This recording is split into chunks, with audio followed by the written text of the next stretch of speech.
You now tuned in to the Gumptown Podcast. I'm your boy Doug B. We ain't got nothing to talk about, but we got something to talk about. Let's go. Good people. Welcome back to the Gumptown Podcast, episode 88. I'm your boy Doug B. If you tuned in to this podcast, thank you for your time and your attention. I really appreciate you giving this podcast a shot. Today's guest is the head coach of Team Dr1ven. I'm looking forward to this conversation. I'm sure we'll all be inspired by his story. Let's chop it up with Coach Will Frank. Coach, how's it going, man? How you doing today? I'm good, man. Everything good your way? Yes, sir. Just coming off a weekend tournament in Birmingham. We played in a live period hoop scene. Coming off that tournament, just trying to shake back and get ready for this week practice and get ready for our next tournament this weekend. We're actually gonna be in Montgomery instead of Atlanta. Okay, cool, man. Y'all rocking and rolling, man. Well, with a man with such a busy schedule like you, I got to thank you for taking time out of your schedule to chop it up with me a few minutes. I really appreciate it. No problem. No problem. Yes, sir. Of course, we're here to talk about Team Dr1ven and all the great things you got going on with the team. But before we talk about the team, let's get to know the head coach. What's your story? I graduated from Jeff Davis in 2003.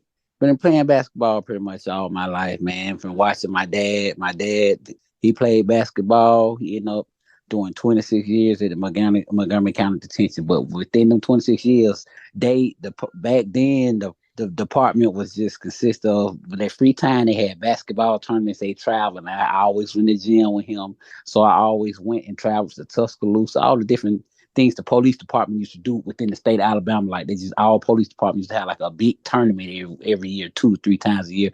I used to just go, and from that, I just played basketball. I ended up going to college, did 2 years of junior college at LBW Wallace. That's in Andalusia under Coach Ricky Knight.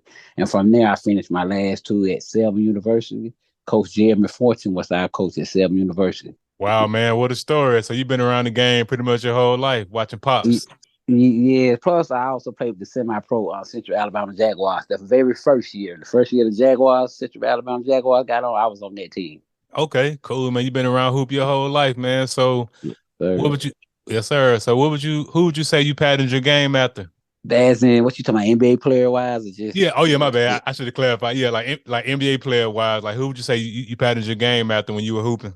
Man, a lot of people. I would sit here. I would be honest. I'm not gonna say Michael Jordan, even though he was one of my favorite, probably my favorites outside of LeBron James. But Penny Hardaway, man, I love Penny Hardaway game. And Penny was cold, man. Before the injuries, he was cold, man. Around the time I started really following the NBA, I was saying like 99, 2000. Like Penny was like he was ending this time with Orlando, playing for Phoenix. And during that time, Penny and Grant Hill, man, both of them, like they got injured around the same time, and like them just two great talents. We never got a chance to see their full careers, man. They prime. Yeah, they hurt. They injury, and that's the scary part because if neither one of them get hurt, man, they could be. I mean, like honestly, top 20. Like, because at they peaks when they got hurt, they was dominating the NBA. Right. I think about Penny put Jordan out one year. Mm-hmm. Grant Hill from Duke to Detroit, he was unstoppable. He just injuries hurt them, both of them. Right. Yeah, no doubt, man. So you say you padded your game after Penny. So pretty much, man, you could facilitate and you could score if need be. Man, I'm gonna be honest with you. I could facilitate, but I was a shooter. Like wasn't too much of a ball handler. I'm not gonna take an ill-advised shot. I'm gonna take the shot that I feel is comfortable. And in the guard that normally I play with, they're gonna give it to a spot where they feel I'm comfortable to shoot the ball. So I basically was a shooter. I played the 2. Okay, nice, man. Nice. Makes a lot of sense, man. So just in terms of what the game was back then, during that era, of course, we know back then it was inside out. What are your thoughts? Yes, sir. What are your thoughts about the game nowadays with 1 through 5 shooting threes, man? What you think about that? I think, it's better, but it's just me now. I'm just saying to me, I'm so with the old modern time. I like the postmen that actually be post players, like Hakeem Olajuwon, the Patrick Ewing, David Robinson. They was actually post players. Mm-hmm. Then the wings, you had like Scottie Pippen.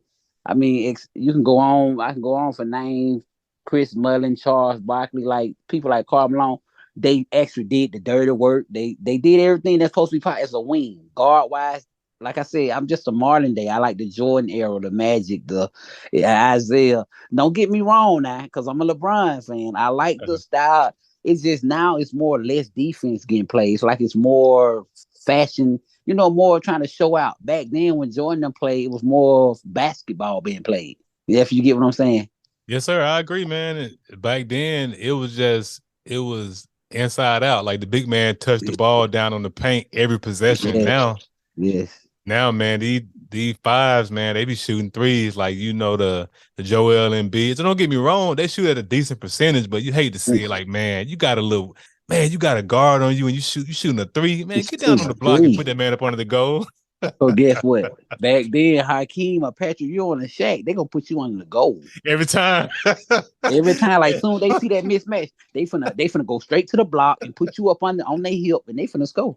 Man, I'm telling you, man, like I said, like when I really started following the game, like 99, 2000, that was Shaq with the Lakers. And I'm talking about, you knew it was coming. Like, cause at that time, see, at that time, Bean wasn't developed. Bean was just raw talent. But you knew Shaq, you get on that block, it's He gonna score every time he touch it. man, I'm talking about, bruh, it was fun to watch. So yeah, I'm with you. Yeah, Like the old school game, you really got a chance to see all five position play in their true element. Now, and it was more like, I'm not trying to cut you off. are you It good? was more passionate in the game. Like it was more energy. Like they was leaving it all out there on the floor.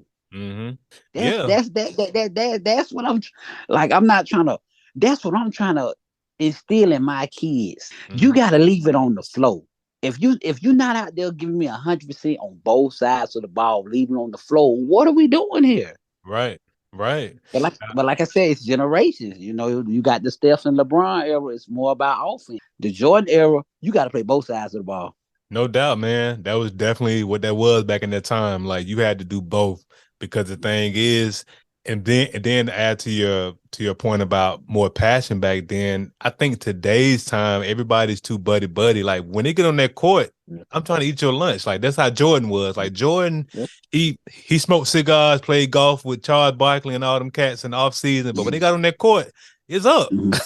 Yep. Yep. You said something then. It's up no matter who in front of him. For real, no doubt, He man. liable to So go in the locker room. He liable to go in the opponent locker room and tell them what he gonna do for the game. no doubt, man. No doubt, man. Mhm. Different times. So just overall, man, your college experience, man. What was your college experience like playing college ball at a collegiate level? I would say the game got faster from transition from high school to college. It got faster. You had less time to think. And it's more of the off season. The off season. If you don't put the work in the off season, it's gonna show when the season start, because you got to train, you got to eat right, you got to stay in shape. On top of that, you got to do your schoolwork, because if you can't do that, you're not gonna even get out there. So, and like like I said, the junior college I went to, it was black and white. You know what I'm saying? But they actually helped the athletes. At LBW, they actually helped the athletes. And when Sam University, it was a black college, small black college. You know what I'm saying? But to make a long story short, I had that year, the years I played at Selma, me being from Montgomery, Alabama, I had like 8 other guys from Montgomery all on that same team. So it was more like we was brothers. We was brothers. So we got through it together. We did our work together. We did everything we did together, because even though we're 45 minutes away from home, we're away from home. You got to grow up. Like it's either that college life gonna make you grow up fast, because you out there alone. It ain't like mama can come down the street to pick you up and get you out this or that. No, it makes you grow up fast. So like I said, that college is it's a transition, but I think every kid needs to experience it if you want to play college basketball. Yes, sir. No doubt, And you, man. hmm No doubt, man. And just like what you were just saying, case in point, going off to college and just being able to meet people from all over. And it's good that y'all from Montgomery, y'all stuck together, y'all formed that brotherhood, and y'all made it through. yeah, And yes, sir. that what it's all about, man. So you went on to play college ball, you played some semi-pro ball. So so what would you say? What would you say just in terms of coming out of collegiate ball, playing semi-pro ball? Did you see the passion in semi-pro ball when you played from the players that played? Okay, the first year of the Central Alabama Jaguars team, you had 14 guys on that team.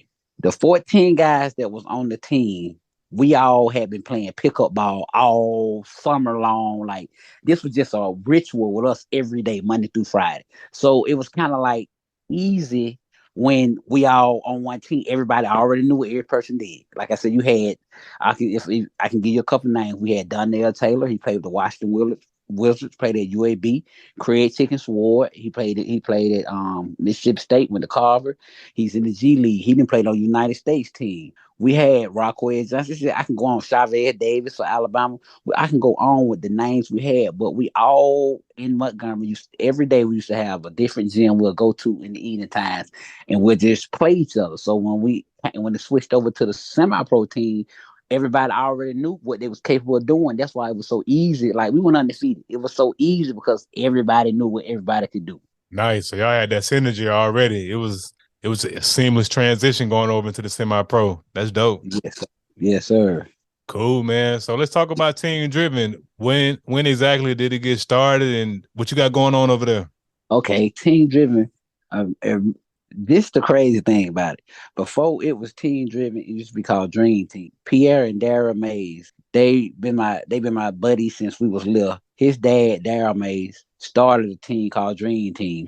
I didn't play on the Dream Team. I always played on another All Star team against them, and he just took that on from, let's just say, my sixth grade. They had to be. I graduated in '03, so let's just say about 95, 96, fifth, sixth grade, all the way up. He took it all the way up, and now he passed it down to his sons. Now you got Pierre and Rashad. They've been doing this, I say, at least probably about 10, 11, 12 years.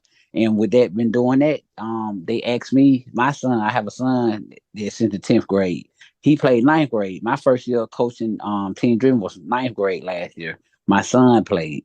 So I just picked up his class because I've been watching my son been playing since second grade. So I've been knowing around the city who was good in his grade level. And I just started calling the guys around that I knew from each school that he played that was good. And that's how I ended up recruiting on what I got. Well, I actually had a tryout this year. The ninth grade time, the team last year, I basically handpicked. But this year I had an open trial. I had about 35 kids. I cut it on down, and that's how I did it. But let me say this: team driven history. They have 29 players that have got college levels. 25 has been D1, D2, junior college. 29 people have got a college scholarship, and like 4 or 5 of them play overseas now. And of course, one of them, Anthony Edwards, plays in the NBA now. Plays for the Minnesota Timberwolves that's in the playoffs now. Outside of that, man, like I said, it's been a family. It's going on. Like they got an 11th grade team, they have a 7th grade team, they have an 8th grade team, they have a 6th grade team. So it's different grade levels to team driven. You just gotta go out and fit whatever grade level you in to try to make the team. Wow, man, y'all got a great infrastructure, man. Great system over there. Like if y'all putting people in D1 college like that, and Anthony Edwards in the league balling out, man. So Team Sure. Driven, Dream Team, man. Y'all got a great infrastructure over there, man. So what would you say? What would you say is the most enjoyable part about being a head coach, and what's the most challenging part? The most important part is you meet new people, you learn new things, you go places you ain't used to going, and it's just you got guys that looks up to you. So it's more like a brotherhood. It's like you want to teach these guys to do the right thing, try to lead them not on. Let's just not say basketball off the court as well, because you got to get your schoolwork. You got to respect your parents. It's all about respect. So it's like I'm trying to teach you to be a man in the community as well. And the difficult part, you got to deal with. I mean, sometimes you have to deal with kids' attitude, and you're dealing with kids that been the man at their high school. Now they coming to this team. I'm just giving you an example. If you got 10 players and they go to 10 different schools, and all of them was the man at their school, now you bring them to this one team. Somebody has to find least nine of them got to say, okay, I got to change my role. I was the man at high school on my team. Now I got to demote my role to being a role player or doing whatever best fit this team. And I feel like that's the hard part, because you got to make the decision on it. If you get what I'm saying. Yes, sir. I'm tracking. It makes perfect sense. So just getting that chance to travel and move around and be a mentor to the kids, that's the enjoyable part. But like you just said, a very interesting point. You got 10 different guys coming from 10 different schools, and you was the man, and just having to instill in them that humility. Hey man, like you got to be the role player on this team. We trying to win. Everybody can't start. So yeah, Yes, sir. I'm pretty sure that's challenging in itself. And the thing is, and I'm pretty sure you instill this in your kids, like, don't take it personal if you got to be the sixth man. Like, you may be the best, like, be the best sixth man in the doggone AAU, you know? Because it doesn't matter, because at the end of the day, when you get on the floor, you just let your actions speak for yourself. I mean, because I can't determine who's going to offer you. I'm just getting you prepared for these tournaments to get seen in front of these different coaches that appear to see can you get a scholarship. And see, that's the thing. Like, I can't speak for every other AAU team in Montgomery, and I'm not knocking every other AAU team in Montgomery, but I network more than anybody else in Montgomery. I network. I really take time to get my kids stats. I send them to different. I email them to different coaches. Get feedback. When we have tournaments, I email them to different schools, to different coaches, so they can come see. Like, man, I'm really networking. So what makes it difficult is I'm doing all this and I'm not even getting paid. For the love of the game, AAU, man. AAU, yeah, AAU is you don't get paid. You doing this, so if I'm wasting my time to do this, I expect like you should give me 100%. Because I mean, like I'm saying, I'm not saying it could be a zillion other things I could be doing, but I rather focus my time because I got a passion and love of the game, and I want to see young men make it because it's hard to get a scholarship, especially coming from Montgomery, Alabama. So I take pride into when I'm on there. If I'm yelling, like I keep telling my players, if I'm yelling at you, that means you're a good player. I want the best for you. When I'm not yelling at you, that's what you need to be worried about. Right, no doubt. You hit the nail on the head with that, because Yeah. even when I was coming up playing ball, man, like that was definitely what it is. Like if coach getting off in your grill, that mean he cared. That mean he see something in you that you don't see in yourself. And but I know these days, man, it's different, man. Like we talked about, beforehand, like it's different, and you gotta navigate differently. And to be honest with you, man, if these kids would study the greats, especially the ones that got to come out the bench, they should go study cats like Jamal Crawford. You saw what he did when he came out the bench. He took advantage of every opportunity. Every opportunity had, and it doesn't matter what position you come off the bench. If you can play, you're gonna play. They're gonna see you regardless. No, And like I said, when you do, in the most hard part about coming off the bench is college coaches looking at the bench just to see how your body gesture and language is. They recruit off that. They no want to that. see. They want to see if okay, he's coming off the bench. If he's coming off the bench with an attitude, like they don't have time for that. They don't have time. Like all that matters to being recruited. Like social media, like your social media. Like I tell my guys, they think I be trying to be an old man about it, grumpy, but no. It's social media. They're gonna go on your social media and look to see how you outside of what you do in sports. Mhm. If you out there throwing up gang signs, they not gonna want you. If you out there doing anything crazy on that social media, they not gonna recruit you. And the main thing about it, outside of your game, that's what they going to look at, the social media. Like they really, honestly, they might look at the social media first before they even look at your game if they're interested. No doubt. They want to check your character. They want to make sure they can trust you when they give you a scholarship and an NIL deal and all that stuff. Yeah, And that's like you said, man, like definitely keep drilling that message in your kid's head. Like, and like you said, if you can play, you can play. And when you come out that bench, the advantage is the team hasn't strategized for you. They strategized for the five starters. They ain't even did the scout yeah, report on you because you get to come in, catch them by surprise, and put 18, 20 points on their head. That's how the kids should be looking at it. But I know they want to be glitz and glamour. They want to look cool for the gram. But like you said, your character, if you on the gram throwing up gang signs, if you on the gram doing slick stuff you ain't got no business doing, college recruiters gonna be like, you know what, we don't want him on our team because he's gonna do the same thing when you get here. yes, sir. You said something. You hit it right on the head with that one. No doubt, Yep. man. So ultimately, man, what inspired you to become a head coach, man? Like, what was the inspiration behind you choosing to Uh, coach for Team Driven? it was my son. My son, like, okay, he's been playing like I said, he played at McKee Junior High. That's down here in Montgomery McKee. I kind of like. knew the AAU process because like I got like 3, 4 professional friends that I talk to on an everyday basis.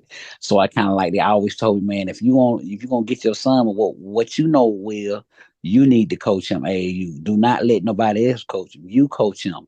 Like I always tell my son, okay, your dad know a lot of college coaches. Yes, it's easy for me to help you get your easy scholarship, but don't rely on me. Go get it on your own. Let me be your last resort. Let you go because you'll work more for it if you go get it on your own. I don't want to give you. I don't want to call this coach and say, "Hey, coach, well, my son ain't got no looks. Can you bring him on?" I don't want that. I want you to go work for it. For that means you won't be lazy after trying to go get it. So when, like I said, once I saw my son and knowing what I know through Montgomery, I said, I'm just gonna help everybody in his grade class. I'm just gonna move up every year they play, and I'm gonna take the guys that I know, and I'm gonna try to all help them because they're gonna need the help. Man, much respect to you, man, to for having that vision for your son. And like you said, you could make some phone calls, but what good is it? Like he needed to learn how to earn it. Like that's man, that's very commendable of you, man. Like making your son go out there and earn it because ultimately, like you said, act as if I don't exist. Act as if I don't have those resources. Go out there and be hungry for it. Like Exactly. that's what it's all about. So what would you say, man? And not and not to say any names of any coaches that coach you, what would you say a piece of advice or yeah, what would you say a piece of advice you wish you would have got when you were playing ball that you didn't get that you're able to get to your give to your kids now? I wish. How can I say this? I just, I wish. I'm gonna say it like this. I wish I would have listened more to my coach, not trying to always do it my way, the shortcut way. I always listen to what he said, doing with the game and with life. So I always tried the shortcut stuff, and it always came at to bite me in the rear end when I actually should have did it the right way. And that's just the chances in life also. Like people always want to take the shortcut when if you just take the right route, you'll get the right answer. You always wonder when you take the shortcut route, the short route, you get the wrong outcome. It's because you should have took it the right way. So the number one thing I would say, and this coming from LBW, Ricky Knight, Coach Ricky Knight, been coaching 40 years down there in Blues. I mean, I gotta applaud him for 40 years, and he do boys and girls. You gotta think about he coached the boys and the girls. So he in the gym 4 hours a day, 2 hours with the girls, and come back and do 2 hours with the boys right after that. Wow. So even though Coach Knight really didn't hands on you, he still gave you a life lesson because it's like when you're struggling, he wants you to figure it out, and it kind of makes you think to yourself like, what am I doing wrong? What am I doing wrong? So that was a lesson that I taught. But from Sam Musial, Coach Jeremy Fortune, Coach J, it was more about life, and he actually taught the game because he wasn't that much. Coach J was probably in his 40s when he was coaching, and he still was playing pickup with us. So it was kind of more to grab on from him because he was hands on with us. You understand what I'm saying? Like even when we go home on weekends in Montgomery, he'll come to Montgomery. He was more like a family coach, and that's I mean, like I learned more getting it from him. Wow, But man. Mm-hmm. yeah, but like I was saying, what I try to instill in my guys is you got to be able to listen. Mm-hmm. You got to be able to listen because I'm telling you, if you don't listen, you're gonna do something, and then you're gonna question yourself later, like, coach told me to do this if I do it that way. And that's what happened to a lot of my players.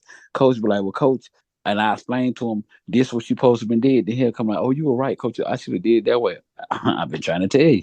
Wow, man. I appreciate you being transparent enough to even admit Yeah. that you didn't listen back in the day and that's what you try to instill in your kids because you could have easily came over here and said, yeah, man, like I did everything right. But I respect your Yeah. honesty, man. Like, cause and you're right, the shortcut, the path of least resistance, most humans in all areas of life, we typically go for the shortcut and it ends up and it don't pay off. It don't give us any rewards in the end. Like in the moment, we think, oh yeah, I did it my way, I got away with it. But down the Mhm. road, you can be like, dang, if I would have did it that way, I probably would be here. So I appreciate the transparency on that, man. Yep. Yep, you're right. Appreciate that, man. Ain't no problem from that. It wasn't no reason for me to tell. I'm gonna tell the truth about that. No doubt, man. No doubt. So ultimately, man, let's talk about vision, man. What are your short-term and long-term goals as a head coach with the team? Okay. My short term vision is honestly, I'm gonna be honest with you. I want to be able to complete this summer with this summer right here. With right now, I got between 10 to 12 guys. Right now, my short term vision before this summer, to at least have 5 to 6 of them with offers. Now, I wish I can get all 10, but I'm asking for a miracle. So let's just say 5 to 6 scholar offers or schools talking to or interested in them, so they can feel like they ready for the next upcoming season. Because I'm preparing, basically, trying to prepare them for their next season. You're just playing summer ball and you're getting exposed in front of different people. So that's my short term vision. But my long term vision is to keep these guys into next year, see them prosper into 12th grade, watch them graduate, and watch them sign a scholarship. And I can say, I did my job. I don't feel like I did my job if my guys ain't signing no scholarship, not going to Duke college, if they're not doing anything to further their education or basketball game. I don't feel like my what I did was unsuccessful. That's why I take so much pride into doing it. Good stuff, man. Those some great goals, and I have no doubt, man, you make them all come to fruition. Yes. And like, I mean, I don't know if you want me to name a couple of key players that people might know. Like I said, I'm all out for networking for my kids. You know what I'm saying? So I didn't know. I mean, it's just some guys I would like to mention that I feel like eventually for the summer with they would get offers, but I'll let you continue to go on, then we'll go from, you understand what I'm saying? Oh no, you good, man. Go for it, man. Rock out, man. Go ahead. Okay, well, like I was saying, like I have a couple guys. Like I don't the best thing about this, I don't got a lot of everybody from Montgomery. I done went down to Hillcrest, Evergreen. I done went to Selma, Keith High School, Prattville. I done went all over just the southern county area. So I have a couple guys. Like I have a guy named Elijah Hohenberger. He went to Prattville. He's a wing. He's a motor.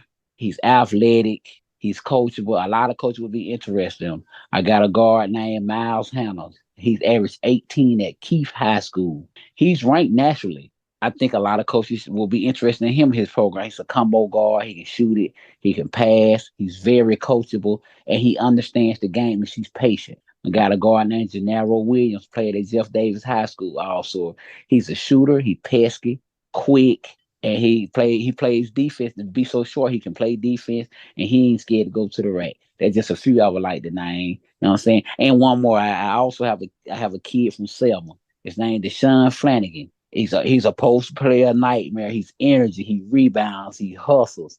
Like I said, I just want everybody to follow the team page, Team Driven underscore 2025, and just watch us because I got some exciting guys out here that I know some scholarships could be offered. Yes, sir. That's good stuff, man. And shout out to those young men that they done caught the coaches eye, man, because they're doing the right thing. They working hard. They grinding. They hustling. That's always a good thing, man. Like, and just hearing young guys, young men like that having that passion for the game, and the fact that you know that they're coachable, and I'm pretty sure all those guys are gonna go to the next level and do great things. Yes, sir. Yes, sir, man. So as we wrap up the podcast, I want to ask the $1 million question. I started this podcast to highlight the greatness of Montgomery, whether you were born here or lived here for a significant period of your life. You being a hometown hero, what makes you the most proud to be from the Gump? Montgomery, we get it out the mud. It's a grind. Nothing's given to it. So when you get it, you feel you enjoy it more. Montgomery, you gotta realize I'm from Montgomery. I moved to Atlanta last year and came back to Montgomery. Atlanta was fast. When I felt like I was behind on everything. From just I went to from watching Montgomery basketball in high school to Georgia high school. The game was so much faster. I was like, man, we are this far behind. So I just feel like Montgomery, you have to learn more. But it's the once you get it, the success is more. It's so much sweeter because you knew you had to get it out the mud. That's for sure, man. That's one thing you hit that on the head. Like Montgomery, like we are behind the biggest cities. So we do have that grit and that grind because we don't know no other way. We got to get it out the mud, like you said. Like we got to start from ground zero in most of Yep. our endeavors. Yes, sir. You're right about that completely. Cool, man. And much respect to you for even coming back home to start this AAU, well, to coach this AAU team. Cause like you said, you moved to Atlanta. You could have easily got it popping in the A. So ultimately, man, just Yeah. coming back. Yeah. So ultimately coming back to the Gump, coaching your son. That's very commendable, man. And just be patient, man. Like you'll get them kids on the right path, man. Like especially if they fall and hit the head a few times, they'll realize, you know what, Coach Nolan, he been there, done that. Let us listen. So they'll tap in and listen to your message, and man, you get them all to the next level. Maybe not collegiate basketball, but just next level as a man, which is the most important thing. Hey, and if you don't mind, Go for it. for anybody that's watching, listen to the podcast, do you mind if you want to donate, if you want to sponsor? I will put, I can see our cash app is right now, it's down. So the other cash app we have, it will be money sign G3 Will Frank 3. It will be that. Let me spell it to you again. Undersign, I mean money sign G3WILFRANK3. That's my cash out. All everything that's going my cash out goes directly. You get a receipt if you want it. It go directly towards the team with travel fees, tournaments, eating, hotel fee, all that. Like I said, we're down for anything. Sponsor anybody that want to donate to try to help me do something positive for these kids to keep them out these streets for the summertime, trying to keep them busy to get them to somewhere in life. Yes, sir, for sure. I definitely put the IG handle as well as the Cash App handle in the description of the episode. Hey, Will, thanks again, man, for the conversation. I really appreciate you. Thank you for even let me get on your show. I want to gladly appreciate you for working with me on the schedule, and I like the podcast, man. I've been checking you out. Yes, sir. Appreciate you, man. No problem. Good people, that concludes another dope episode of the Gumtown Podcast. In the meantime, in between time, y'all know what to do. Be blessed, be safe, but most importantly, have the audacity to be you. Gone.